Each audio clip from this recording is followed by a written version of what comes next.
On Monday this week, the Tibet Policy Institute of Central Tibetan Administration hosted a panel discussion titled Forced Closure of Ragya, Sherig, Norbu, Lobling, Its Causes and Impacts. To share us with the outcome of the discussion, we have invited Tempa Gyaltsen Zamlha, TPI's Deputy Director, for this conversation. Welcome, Tempa. Thank you very much, Panelists. So to start with this discussion, the panel discussion on Monday organized by the TPI delved on the Chinese government forced closure of Ragya, Sherig, Norbu, Lobling in Tibet and its multifaceted implication within the domain of Tibetan expertise. So what do you make of this overall discussion, and what is the significance of TPI to organize such discussion at that moment? The primary reason for the Tibet Policy Institute to organize this very panel discussion is to show solidarity with Tibetans back in Tibet for the difficulties that they are undergoing under Chinese repressive policies, and particularly with the closure of Ragya, Sherig, Norbu, Lobling, which is home to more than 3,000 students, past and present. And this is a great loss for Tibetans, for the Chinese, and for the global community, because it is a center where Tibetan language, primarily Tibetan language and other Tibet-related education is being taught and studied. And the Tibet Policy Institute felt that we need to hold such a panel discussion where all walks of life within the Tibetan exile community can come together to discuss this particularly important issue, or difficult issue, and a sad issue that has risen from Tibet on 14th July. Now, at the panel discussion, we had three primary speakers. Number one, Honorable Member of Parliament, and also the Chief Editor of Tibet Times, and who is also currently engaged with the activity to highlight the Ragya, Sherig, Norbu, Lobling closure, Pemanso. And the other speaker we invited was Shide Dawa, who was a former student of the very institution, and also currently researcher at the Tibet Watch. And then we had our director, Tibet Policy Institute Director, who is a prominent expert on Chinese policies. Beside the three prominent speakers, we also had a group of discussants, which is very important part of that discussion.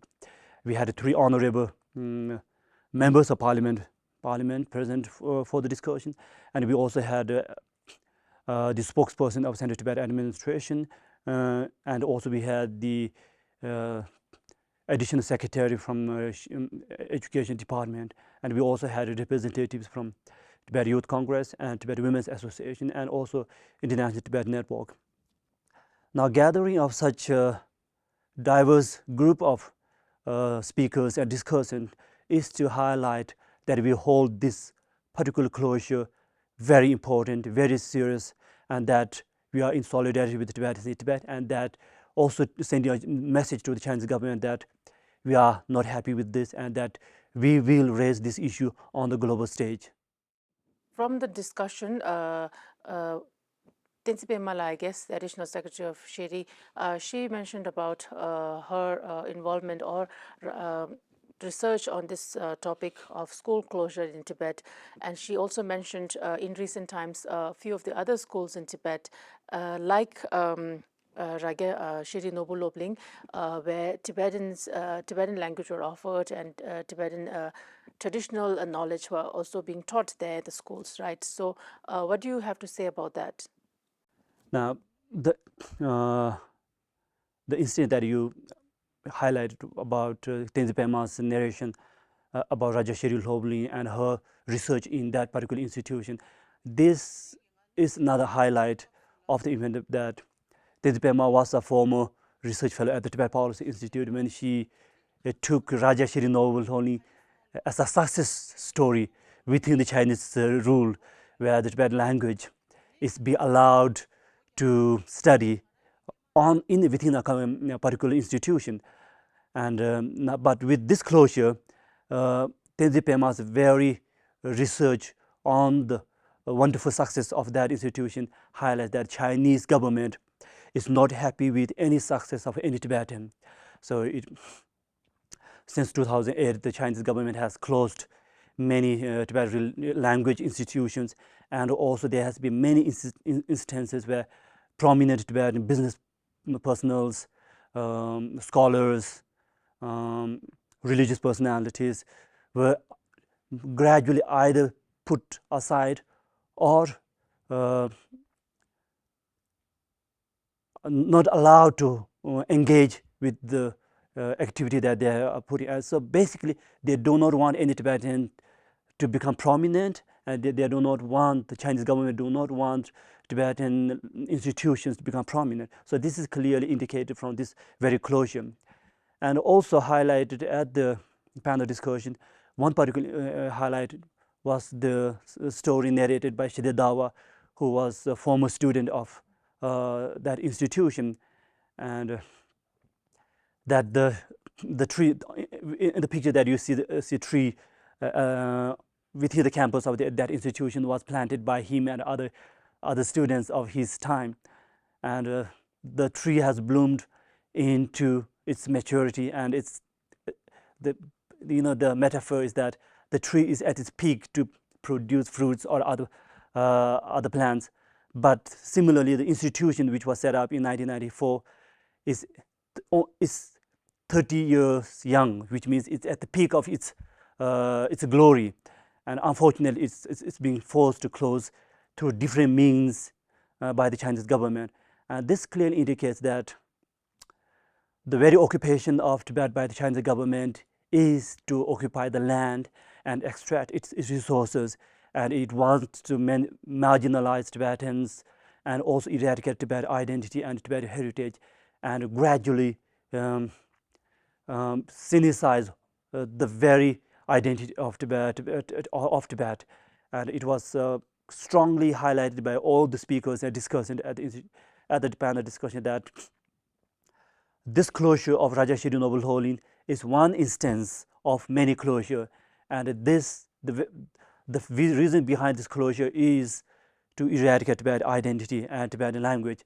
And this sinister policy that Chinese government is employing on Tibetan is a policy, a long-term policy to synthesize young Tibetans into Chinese within 20 or 30 years in the future. So this is a serious issue that we really need to highlight. But as any national identity, eradication of identity is never easy. The Chinese government might be able to turn a young Tibetan into someone who speaks only Chinese, or who has the cultivated Chinese culture, but deep down he will remain a Tibetan, and someday he will rise against the Chinese rule by using Chinese means and ways as he has been educated by. Mm-hmm. And like you mentioned just now, Shiridawa's testimony during the discussion is a very important part of the whole discussion, because it brought us closer to the closure of the school, right? A former student coming out in exile spoke about his experience of his education at the school. So, and also from the discussion, solidarity and big concerns were shown by the other members of our community as well. So my question is, what does the future hold for the Tibetan schools and for Tibetan language schools in Tibet? The future for the Tibetan institutions and Tibetan language studies back in Tibet is very grim, and it's going to be very difficult, and the Chinese government is clearly intent to marginalize and gradually eradicate the very existence of Tibetan language and Tibetan heritage.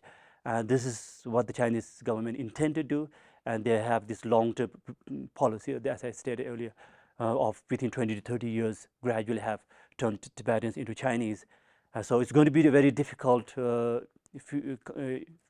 in the coming years. But as Tibetan, in exile, we need to raise up against the Chinese policies, highlight this on the global stage, and also nurture our younger generation through Tibetan ways of life and through Tibetan education, so that we grow stronger. But as I said earlier, no matter how hard the Chinese government try to synthesize Tibetans into Chinese, Tibetan will remain Tibetan always. So Tempala, over the course of this discussion, what are some of the key takeaways that you can think of? The key takeaway that was highlighted by all the speakers and discussing at the panel discussion was that the Chinese government is intended to eradicate Tibetan identity and Tibetan language, and that we need to challenge it by different means and ways. And one aspect that is really strange is that the Chinese government is trying to set up Confucian institutes in the US, in Canada, in Australia, in Europe, by offering financial incentives and other means. But they are forcing Tibetans in Tibet not to learn their own language and own ways of life. So this is contradictory to what they are trying to do with their own language and culture. So any eradication effort of Tibetan language and culture is a big loss for not only for the Tibetans, but also big loss for the Chinese community and also for the global community, because Tibetan language holds immense heritage that has immensely provided positive benefits to the global community. So the global community has the responsibility to raise this issue with the Chinese government, and also raise this with their own government, because Tibetan culture is a global culture. So, Tempala, these are my questions for this conversation. Thank you so much for talking to Tibettv on the closure of Ragya, Sherig, Norbu, Lobling in Tibet. Thank you so much. Thank you very much for having me. Now, please take a look at what the CTA spokesperson Tenzin Lekshe has to say about the wider policy implication of the closure of Ragya, Sherig, Norbu, Lobling, and the CTA's appeal and action regarding China's restriction on Tibetan language rights. Recently, Chinese authorities forcibly closed down Ragya Gyaltsen school in Tibet. And this is not the first time that the Chinese government had forcibly shut down Tibetan schools. In over recent past, Chinese authorities have shut down schools in Zamlha, in Golok, and then in Tango also. And even quite recently, they shut down the Kidi Monastery School in Naba. We appeal to the Chinese government not to forcibly shut down any further Tibetan schools inside Tibet, and stop significations of the Tibetan people, whereby respecting the fundamental human rights of the Tibetan people. We urge the Chinese government also to uphold the signatories of the international conventions which they have signed.